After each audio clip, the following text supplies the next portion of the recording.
में गरीब आदमी रघु अपने बेटे मोहन और अपनी पत्नी गौरी के साथ रहता था।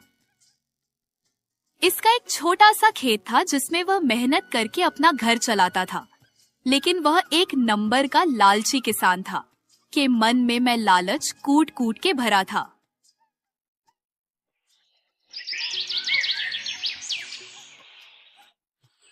एक दिन की बात है, जब वह खेत में खुदाई कर रहा था, तभी उसका बेटा मोहन उससे कहता है, बाबा, हमारी फसल बार बार खराब हो जाती है।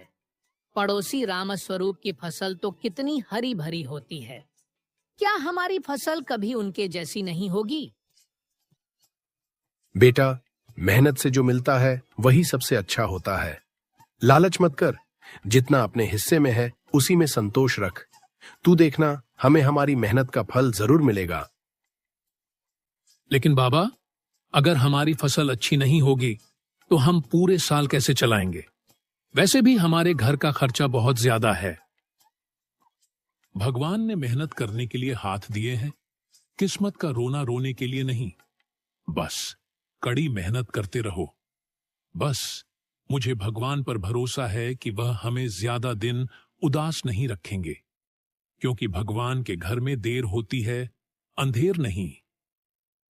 दोनों बाप बेटे आपस में बातें कर ही रहे होते हैं, तभी वहाँ रामस्वरूप आ जाता है। उसे देखकर रघु रामस्वरूप से कहता है, भाई रामस्वरूप, तुम्हारी फसल हर बार इतनी अच्छी कैसे हो जाती है? तुम ऐसा क्या करते हो अपनी फसल में? अरे, मेरी तो कभी अच्छी फसल हो ही नहीं पाती है। मेहनत के साथ साथ थोड़ा दिमाग भी लगाना पड़ता है रामलाल। मैं हर बार अच्छी खाद और अच्छे बीज बोता हूं और इसी कारण मेरी फसल बहुत अच्छी तैयार हो जाती है। और इस बार फिर से मैं अच्छी खाद और अच्छे बीज लाऊंगा। नई किस्म के बीज ये कहां से मिले तुम्हें? मुझे भी बताओ भाई कि आखिर तुम कहां से लाते हो?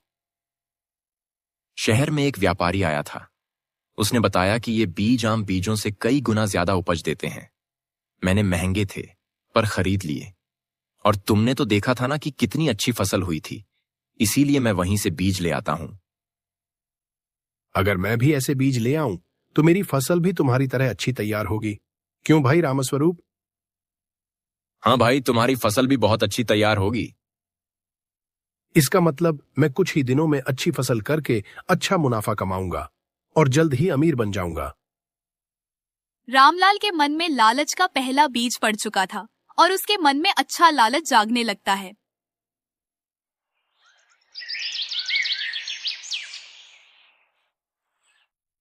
रामलाल घर आता है और अपनी पत्नी के पास उदास होकर बैठ जाता है। गौरी खाना बना रही थी। रामलाल को पास में उदास बैठा देखकर पूछती है, क्या हुआ? इतने चिंतित क्यों दिख रहे हो? अरे, पहले कभी मैंने आपको इतना ज्यादा चिंतित नहीं देखी हूँ। आखिर बात क्या हुई है? रामस्वरूप के खेत की फसल हर बार अच्छी होती है और कितनी हरी भरी होती थी। उसने नए बीज लिए थे और उसकी फसल दुगुनी हो गई। यह बात उसने आज मुझे बताई है।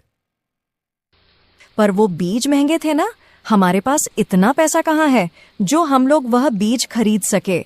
अरे, उन बीजों को खरीदने के लिए अत्यधिक पैसों की जरूरत होगी। अगर हम कुछ पैसे उधार ले लें तो शायद वह बीज खरीद पाए जी और अपनी अच्छी फसल उगा पाएंगे। और अगर हमारी फसल अच्छी हुई तो अच्छा मुनाफा भी होगा। कर्ज लेकर खेती करना ठीक नहीं रामलाल। पहले ही हमारा गुजारा मुश्किल से चलता है और अगर समय पर कर्ज नहीं चुका पाए तो शायद हमारा खेत और घर भी हमारे हाथ से जा सकता है। और इन सब से बचने के लिए मुझे एक ही रास्ता दिखाइए। एक ही रास्ता दिखाई दे रहा है और वह है कि हम कर्ज न लें। तुम हमेशा डरती क्यों हो? अगर फसल अच्छी हुई तो कर्ज अपने आप उतर जाएगा। ये लालच नहीं, समझदारी है। मुझे पूरा भरोसा है कि हम जो भी कर्ज लेंगे उससे हमारा फायदा ही होगा। गौरी चुप हो जाती है। वह जानती है कि रामलाल के दिल में लालच घर कर रहा है, लेकिन उसे समझाना आसान नहीं। लेकिन रामलाल के मन में अत्यधिक लालच आ रहा था।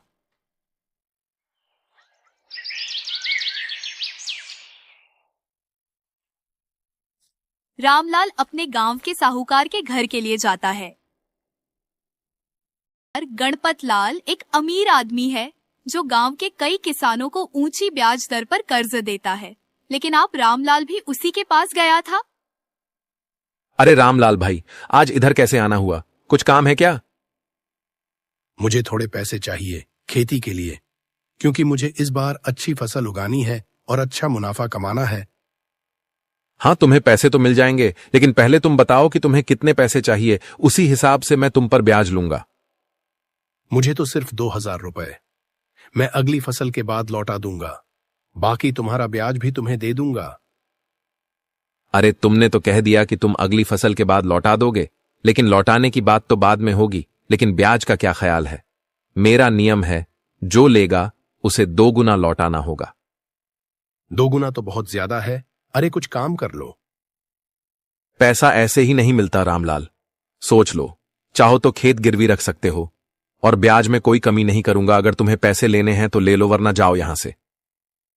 उसके बाद सुनकर वह समझ जाता है कि अब साहूकार पैसे कम नहीं करेगा। फिर रामलाल साहूकार की बात मान लेता है और पैसे ले लेता है। रामलाल घर लौटता है। उसके मन में अब लालच पूरी तरह से घर कर चुका है।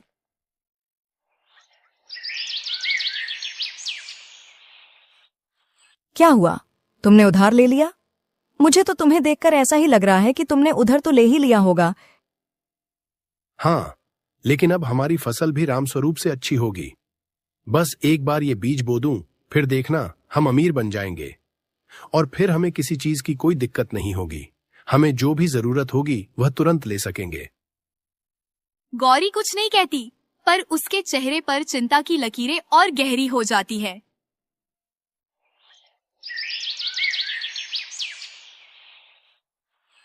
अगले दिन सुबह होते ही रामलाल बीज लेने के लिए जाता है।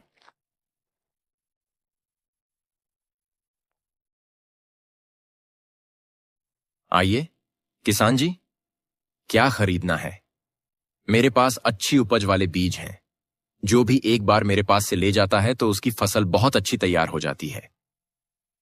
मुझे वही बीज चाहिए जो ज्यादा फसल दें और उनमें मेहनत भी कम करनी पड़े, लेकिन कम समय में ही ज्यादा फसल दें। ओह, आप भी बड़े किसानों में शामिल होना चाहते हैं? ये बीज बहुत खास हैं, लेकिन महंगे भी हैं। और अगर एक बार आपने कष्ट करके वह बीज ले लिए तो आप जल्द ही बड़े किसान बन जाएंगे। अच्छा, तो एक बोरी कितने रुपए की है? आप मुझे पहले यह बात बताइए, फिर मैं आपसे बीज लूंगा।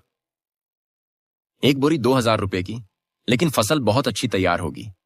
आप एक बार लेकर तो देखो। महंगे तो बहुत ज्यादा है, लेकिन एक बार मैं अपनी किस्मत आजमा कर देखता हूं। जो बीज 3 गुना फसल दे, उसकी कीमत भी 3 गुना ही होगी ना। और तुम्हारी यह बात भी सही है कि आगे तुम्हारी किस्मत तुम्हारा जैसा साथ देगी, वैसे ही तुम्हारी फसल होगी। फिर रामलाल उस व्यापारी की बात मानकर एक बोरी खरीद लेता है।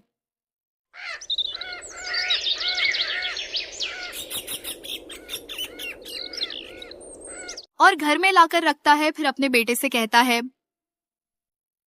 बेटा, यह बीज बहुत अच्छे हैं और इससे हमारी फसल बहुत अच्छी तैयार होगी। अच्छा बाबा, क्या यह बीज जादुई बीजों की तरह काम करेंगे?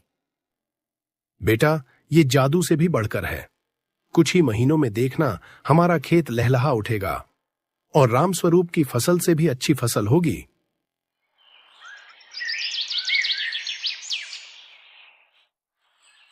रामलाल नए बीजों को पूरे खेत में फैला देता है।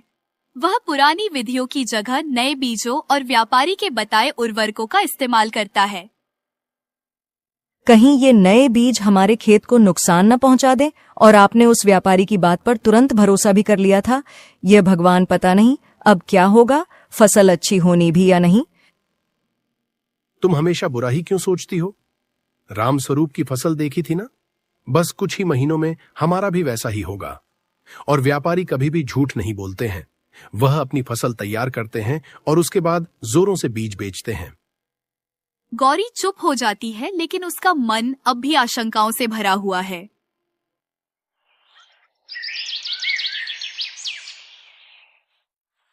फिर धीरे धीरे करके 1 सप्ताह हो जाता है, लेकिन रामलाल के खेत में एक भी बीज नहीं उगा था। तो वहीं पड़ोस में खड़ा रामस्वरूप उससे कहता है, अरे भाई रामलाल, तुमने बीज अच्छे से बो दिए थे ना? लेकिन पूरा 1 सप्ताह हो गया है, बीज बोए हुए और तुम्हारे बीजों में से अभी अंकुर तक नहीं निकले हैं। आखिर क्या बात है कि तुम्हारे बीजों ने जमाव नहीं लिया है? अरे रामस्वरूप, नए किस्म के बीज हैं तो थोड़े समय में जमाव लेंगे, लेकिन सोना उगलेंगे। बस कुछ दिनों का और इंतजार कर रहा हूं, उसके बाद यह जमाव जरूर लेंगे।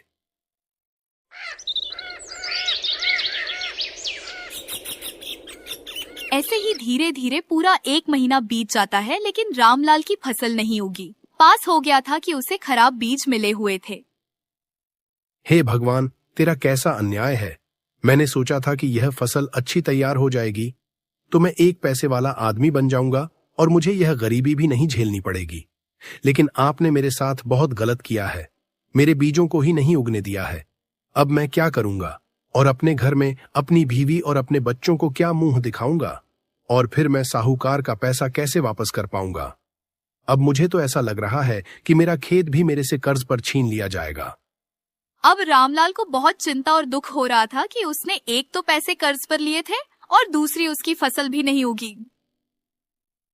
रामलाल बड़े उदास मन से घर वापस लौटता है।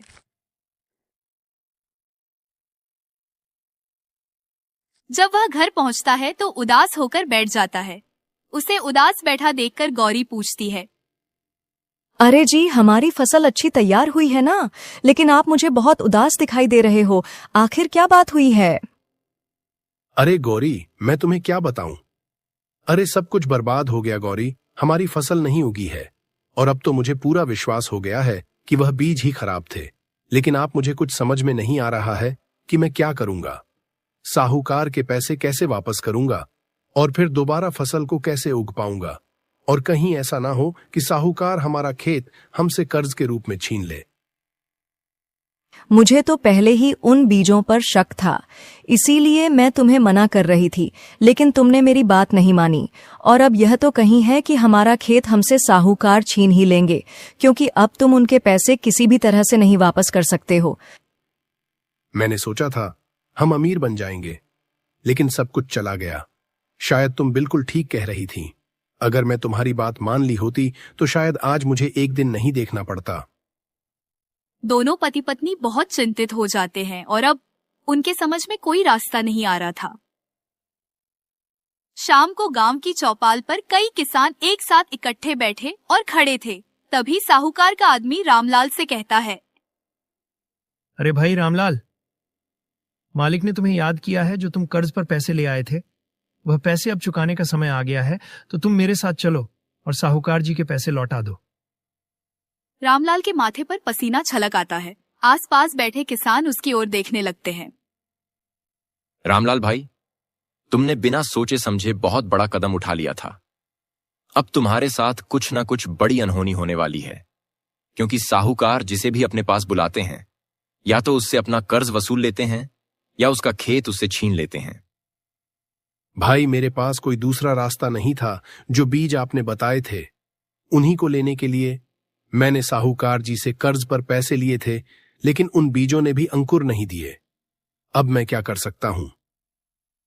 अब रामलाल के चेहरे पर लाचारी और बेबसी साफ झलक रही थी। उसे कुछ समझ में नहीं आ रहा था कि आखिर साहूकार उससे क्या छीन सकते हैं।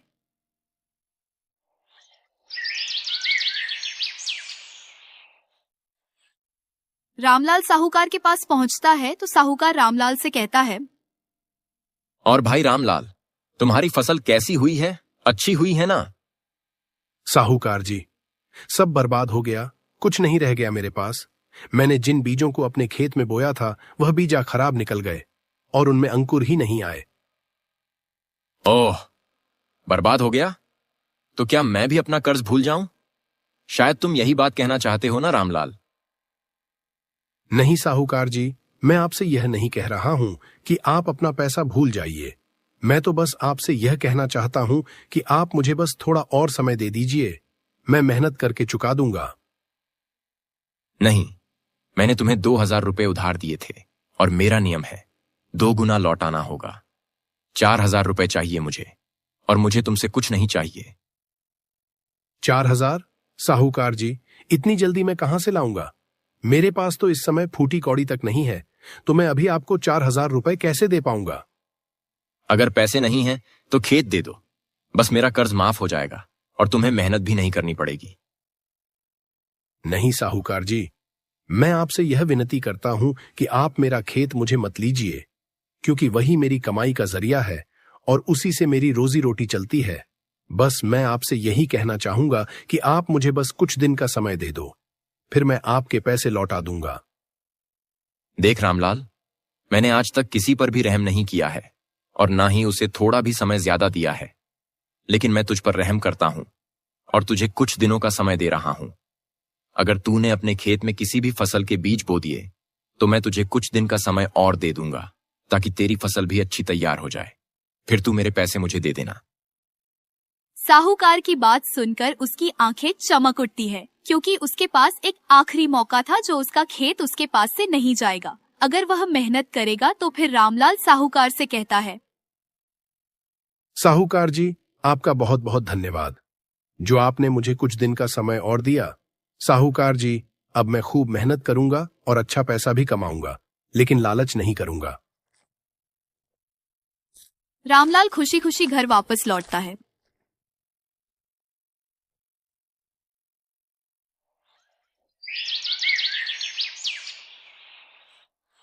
अरे जी, साहूकार जी ने क्या कहा है? क्या उन्होंने तुम्हें कुछ दिन की मोहलत दी है या नहीं?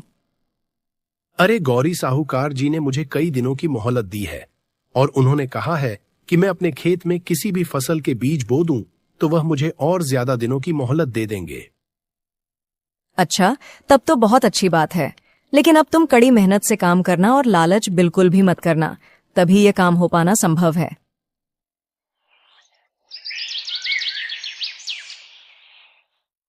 फिर रामलाल अपने खेत में बहुत मेहनत करके खुदाई करता है और फिर वह बीज भी बो देता है।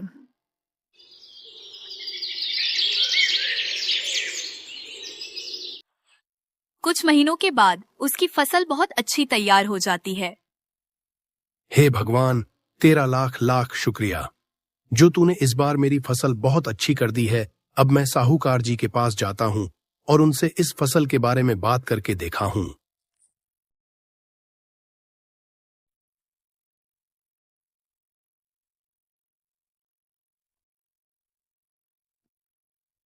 साहूकार जी, मेरी फसल बहुत अच्छी तैयार हुई है, तो आप उस फसल को खरीद लो, जैसे मुझ पर आपका कर्ज भी नहीं रहेगा। ठीक है रामलाल, तुम्हारी सारी फसल के मैं तुम्हें 4,000 रुपए दूंगा, लेकिन वह मेरे ब्याज सहित कर्ज के ही हो जाएंगे और तुम अगली बार अपनी फसल पैदा करना तो उसे बेचकर तुम पैसे ले जाना। इस तरह रामलाल लालची था, लेकिन फिर मेहनती बन गया और अपना सारा कर्ज चुका दिया। दोस्तों, अगर आपको ये स्टोरी थोड़ी सी भी अच्छी लगी हो तो इस वीडियो को लाइक करके चैनल को सब्सक्राइब कर देना और बेल नोटिफिकेशन को भी ऑल पर सेट कर देना, ताकि आप लोग हमारी ऐसी स्टोरी वीडियो देख सको। अंत तक वीडियो देखने के लिए आप सभी का बहुत बहुत शुक्रिया।